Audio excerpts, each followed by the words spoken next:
Esorcismo di Coco Rose, atto primo. Mammina, vieni! Pronto? Pronto? Pronto per rompere? Padre Giorgio, sì, mi dica. Padre Giorgio, veramente io ho paura perché ho Benda e Matilda che veramente non lo riconosco. In che via, in che via? Via Gigi Proietti 936.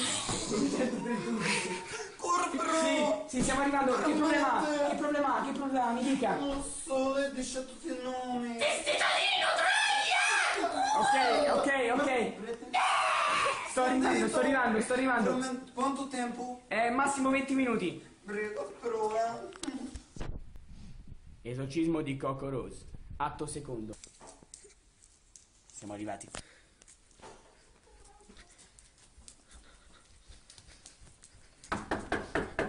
Chi è? Padre Giorgio. Corre, Può entrare. Non le dispiace se ho portato il mio camera, bene? No, figura. Stiamo realizzando una piccola ricerca per i giovani. No, prego, sta qui, prima. Posso accomodarmi? Sì, prego, faccio come se fosse casa di lui. Ma come sta questa bella bambina? Padre di merda!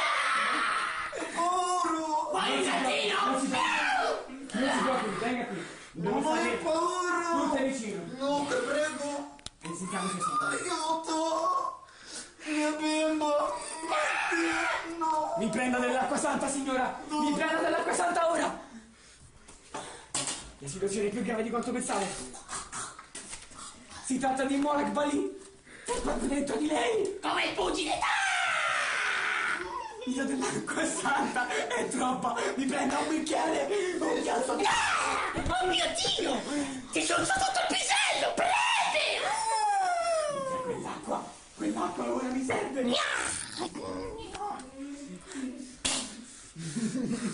potrebbe sta fame, amore! È troppo! No! Sono una gallina! Mammina! Stronzo! Non tieni strumenti! Dov'è papà?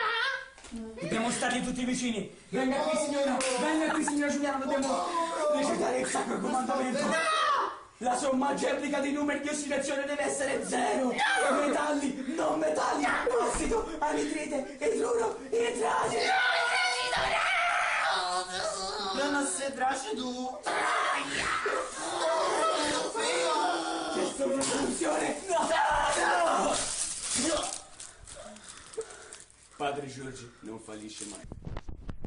Esorcismo di Coco Rose. Fine.